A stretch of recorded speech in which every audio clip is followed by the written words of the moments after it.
Hey, it's Matt Sherwood. Welcome to my channel and welcome to my Public Speaking Real Talk playlist. In today's video, I'm going to talk a little bit about the energy that you bring to the stage. Encouraging you guys to bring high energy and a lot of enthusiasm, but also making sure that you just stay yourself and just try to be as relatable and natural as possible.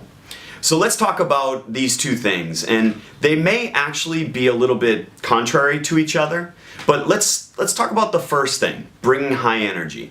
I do believe it is very important to be enthusiastic and bring a lot of energy to the stage.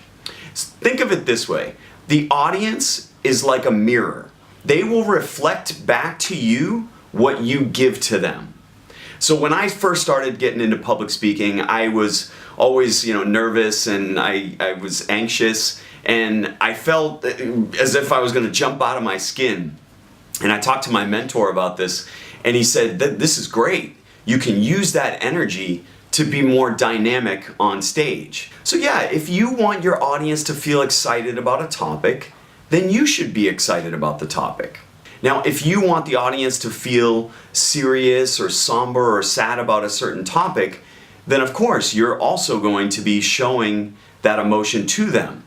So a lot of this comes down to body language. Your body language and your facial expressions should always match the tone and the emotion of your words. Now, if you've ever been in a situation where you've seen someone speak and that person is super nervous, most of the time you can't tell if somebody is nervous or if they're anxious, but sometimes if they're really, really uncomfortable, you can feel that as an audience member, and it feels awful, right? You see somebody come out on stage and they are just so uncomfortable, and you can almost kind of see that they're shaking. I mean, most of the time you can't see this, you really can't, but you can feel it. So if somebody comes out to the stage and they are, just looking like a scared bird or a deer in the headlights, then what's the audience going to feel? The audience all of a sudden tenses up, and they feel the same energy that the speaker feels. And you almost want to reach out to them and say, it's okay, don't worry, we're with you. The audience wants to have fun. The audience wants you to do well. Nobody wants to see someone go up to a stage and crash and burn and feel uncomfortable. No, they want you to do well. And they want to have fun, they want to learn something, they want to be entertained. And so the more that you can give them fun energy, the more that they will be having fun. I mentioned body language. When you're on stage, loosen up. If you've seen some of my other videos, I talk about stretching and loosening up your neck and your shoulder muscles. And I believe this is so important because you want to be loose. Just like an athlete who's going out to perform, you want to be loose and comfortable out there on stage. And the more that you can be comfortable, it allows you to move around in a way that's natural and playful, and that can feel playful and reflect to the audience. And then they'll almost mimic you. And this is kind of a weird analogy, but I talk about treating the audience like a dog. And go with me on this. So I talk about treating the audience like a dog. If you have a dog, or if you've had a dog before, you know that if you come home from work and that dog is going to be super excited, right? They come running to the door and they get all excited. And if you get even more excited, if you play with them and you go, oh, you want to go out? Who wants to go out? And you start to kind of jump up and show them excitement, they're going to be flipping out. They're just going to go crazy, and they're going to be jumping up and down. Yeah, you want to go out? You want to go out? And then they start jumping up and down. They get so excited. So you can get a dog excited very easily by just giving them excited, emotional energy. The same thing happens with an audience in a crowd. If you show them excitable energy, then you can get them excited. So body language, loosen up, be playful, use facial expressions, use vocal range that is exciting, raise your volume level up more than you would if you were just speaking in normal life. And all those things combined, maybe even some faster pace when you speak, all of those things combined will create excitement, and your audience will have more fun. If you're having fun, your audience is having fun. So even if you're nervous, even if you feel anxious, just know that that is emotional energy, and it doesn't have to be negative. You can use it for good. You can use that to be more expressive and dynamic on stage. Yeah, when I go out to give a speech, doesn't matter how many times I've got up in front of people, I have this energy that builds up inside of me. It's excitable energy, and you can channel that for good. Now you might be sitting there thinking, but Matt, I'm not a very high energy guy. Like, that's just not me in regular life. Okay, but I do believe you should push yourself out of your comfort zone to be a little bit more excitable than you would in normal everyday life. Now the second thing that I wanted to talk about, it may sound a little bit contrary. Yes, bring energy and emotion to the stage, but be natural and be yourself. Why is it important to be yourself? Audiences will relate to you more if they feel you're being authentic. Now this is something that I struggle with, because anytime that I have to get up in front of a crowd, or anytime even that I do a YouTube video, I want to impress you. I want you to have fun.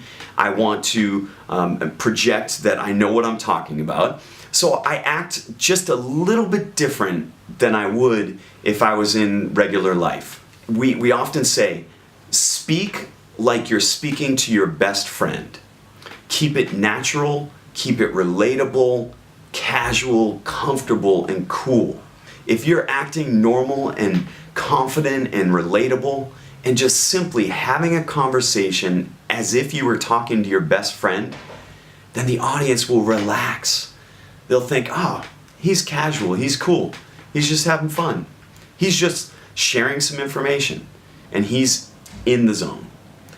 So speak like you're speaking to your best friend. We don't speak to our parents the same way we do our best friend, or the same way we do our boss or our coworkers. This is natural that we have a little bit of fluctuation with how we communicate, but keep it natural, keep it cool. This goes against, I think, a lot of what instinctively we try to do. Because if we get up in front of a crowd, we feel pressure to do well. We feel pressure to project that we're intelligent, that we know what we're talking about. So sometimes if you're writing a speech, you might write and use a lot of big words, or write something that you think might impress people.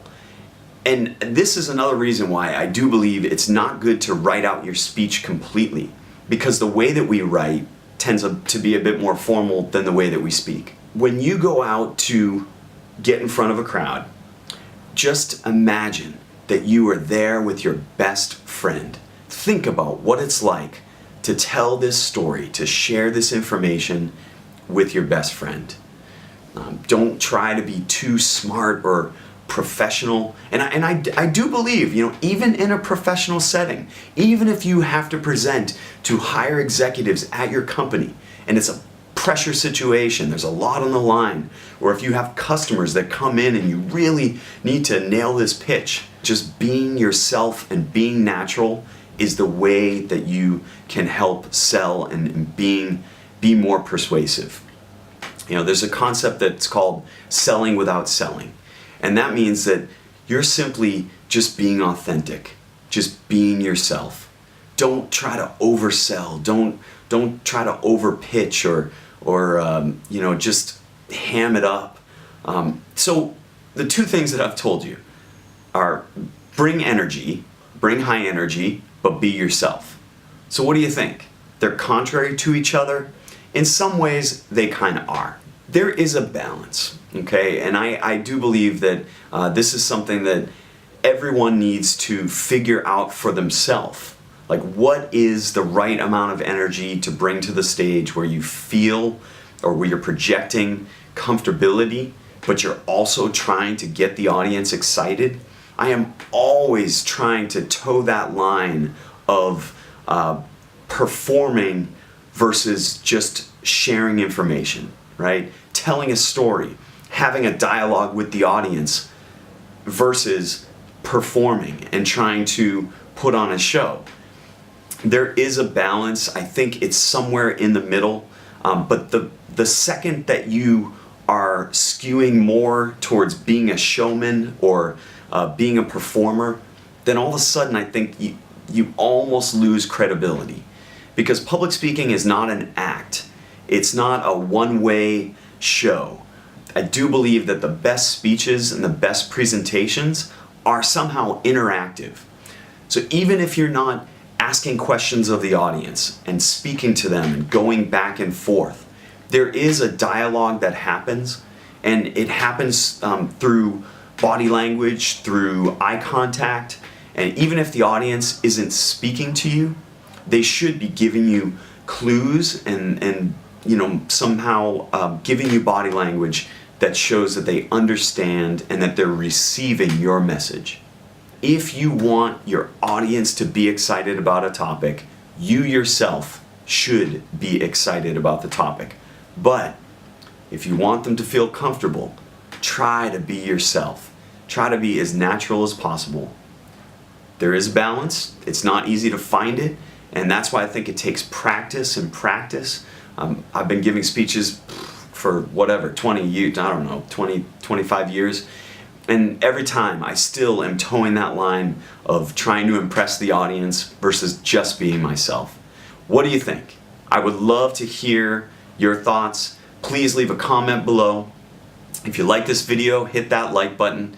And please subscribe to my channel. I'm trying to publish at least a video a week.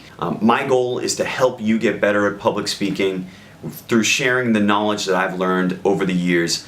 I want to help as many people as I can become really strong communicators and get over that fear of public speaking and figure out how it can be fun. Public speaking, when you first start out, it can be kind of scary, but once you get over that hump, it's like an adrenaline, a hobby, and it really can be fun once you find your comfort level. Okay? Thanks for coming to my channel, and I'll have more later. Thanks for stopping by.